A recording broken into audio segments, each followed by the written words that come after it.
Hello everyone and welcome back to my channel. My name is Katherine and today we're going to be talking about fasting. Now, I know there's a common misconception that Catholics only fast during Lent. This is not true. We fast throughout the year. I have heard if you are a spouse and you are trying to get your husband to maybe go back to confession, come back to mass, fasting for your spouse, that is something that is truly powerful. Fasting for your friends, for a specific intention, for anything like that is very powerful and should be done throughout the year, not just during Lent. But let's go over 10 things that I highly recommend that we fast from. The first one being, I think this is the best, the absolute best, I don't care what time of the year you do it, I give it up for Lent every single year, is give up social media for a certain amount of time. This includes Reddit, Facebook, Instagram, TikTok. If you're into that, please get off TikTok. It's just so evil. All these kinds of YouTube shorts, all these kinds of things are just such a time suck. Now, the big thing you got to remember is if you give something up for a certain amount of time, you need to find something to fill it with. So social media, unfortunately, takes up a lot of time in our lives. So if you give up social media, make sure you're filling it with something else. Don't just replace one vice with another. For example, I found myself once giving up social media and looking at LinkedIn all the time because I didn't think of LinkedIn as a social media thing. Give that up as well. So find things preemptively that you're going to replace it with, such as reading books. I know that's the default one, but it is very powerful. Make sure you're choosing books, audiobooks, something like that, podcasts even, to fill the time that you would spend on social media so that you have something else to change it up with. The next thing that is really cool to give up is Uber Eats. Again, this can be something that you need to find a replacement for. Do not replace things like Uber Eats, DoorDash, meal delivery services, right? Don't replace meal delivery services with a frozen pizza. Don't go out and buy a bunch of processed food, stick it in your freezer, and then replace takeout food with that. That's just not how, this is just not going to be a big enough sacrifice, right? Really try and sacrifice, pick a day, plan out your meals ahead of time, cook home food. It's so good for you. It's replacing one vice with something else. And I'm not saying you can't ever go back to these vices, right? It is a big sacrifice to give out takeout food for some people, for others, not so much. The next thing I recommend is giving up alcohol or coffee or both at the same time. The cool thing about giving up alcohol and coffee is that it all revolves around social settings, right? If every single day you are in the office and you are drinking coffee with your coworkers, they're gonna notice that you're not drinking coffee that one day.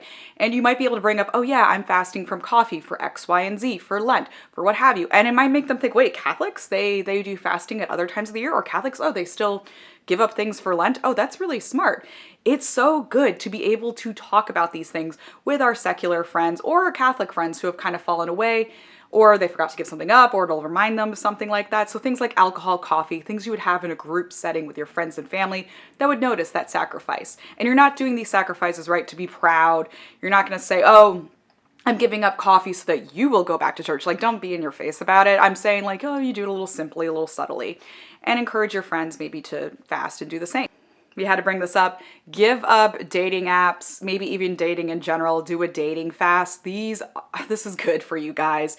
Now, I know this might be scary if you're like me and you're in your 30s and you don't want to give up dating apps because oh my gosh, what if my husband downloads the dating app during Lent? Well, I give it up for Lent. No, okay guys, calm down. God is not going to let you miss your husband. He's not, I promise you guys. As long as you are striving to do God's will, as long as you are striving to be a holy person, he's not going to let you miss your husband. Just because you give up dating apps for a couple of months, you're not going to miss your husband. I promise you that. Give up dating apps because sometimes, again, it comes back to Instagram. It can be such an addiction. I mean, if you are going up, opening the dating app and you just think, oh, my future husband might be here, oh, this, oh, that, or you're getting frustrated, or getting upset, and it's just all falling apart, and you're going crazy, raising your ages, doing this, doing that. Just give it up for a little bit. Take a little fast, recollect. And I'm not saying you have to give up dating apps forever, but maybe give up dating apps. And then, if somebody asks you out in person, that's different. Maybe you can say yes to that. Maybe because you've given up the dating apps, you will say yes to more people in real life. You'll say yes to opportunities. Or maybe tell your friends, hey, I'm giving up dating apps for a little while. Do you have anyone you can set me up with? The next thing that might be good to give up is getting your nails done, hair, makeup, all those, perfume even, all those things that are very worldly is really good to give up. But again, you need to make it a sacrifice in that when you give these things up, you then use the money that you would have spent on your nails or whatnot in that particular month and use it for something else. It doesn't have to be just, oh, I'm going to take the money and give it to charity, or I'm going to give it to a church.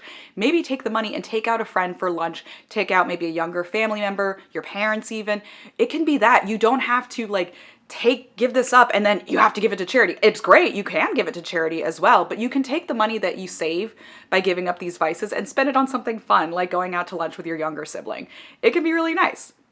However, giving up these worldly things is super powerful. It gives you a chance to practice humility.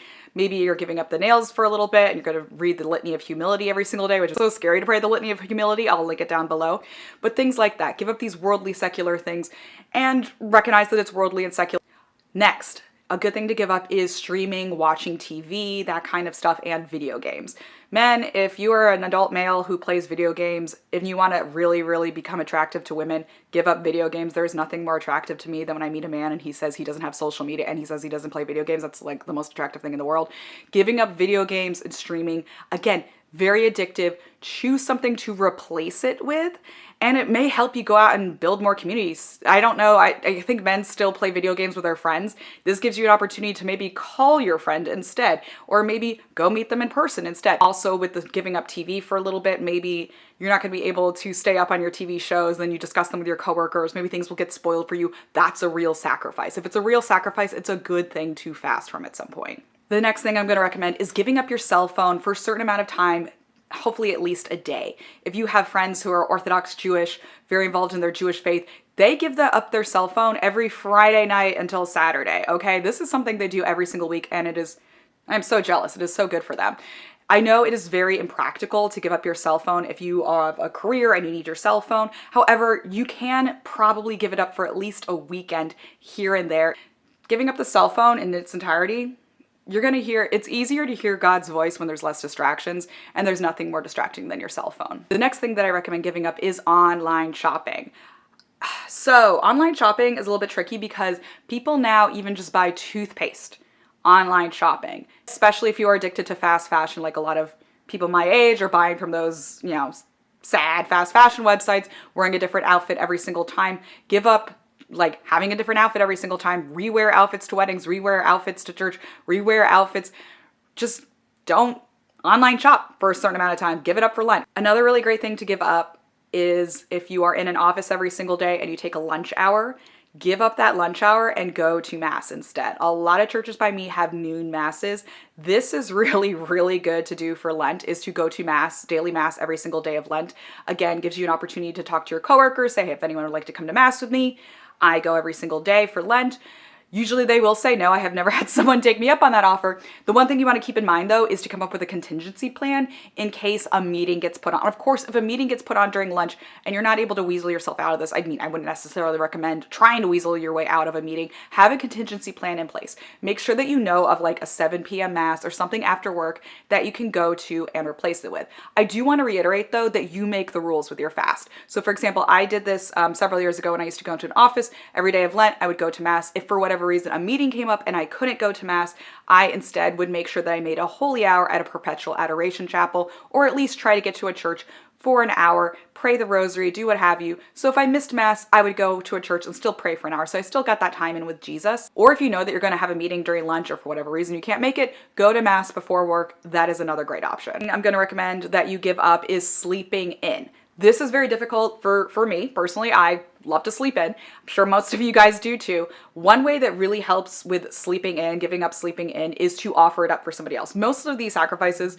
are a lot easier when you have someone that you're picturing in your head when you want to give something up. So for example, you wake up, you give up sleeping in for so-and-so, for a relative who's sick, for a friend who's sick, what have you.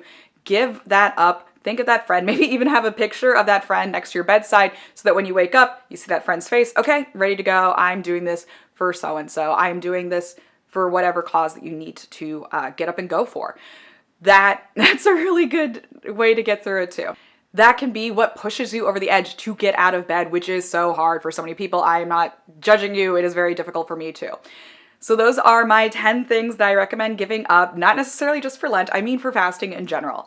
Can you guys let me know in the comments below what you recommend giving up, what you've given up in the past, what maybe was too difficult for you to give up? I personally know I have broken my fast on some things in the past. I'm not proud of it, but it was too much and I was going for too much with giving things up for Lent. So that can happen. So let me know in the comments below all your thoughts on this. If you could give this video a thumbs up, hit subscribe and hit the bell so you never miss one of my videos. That really helps out the algorithm.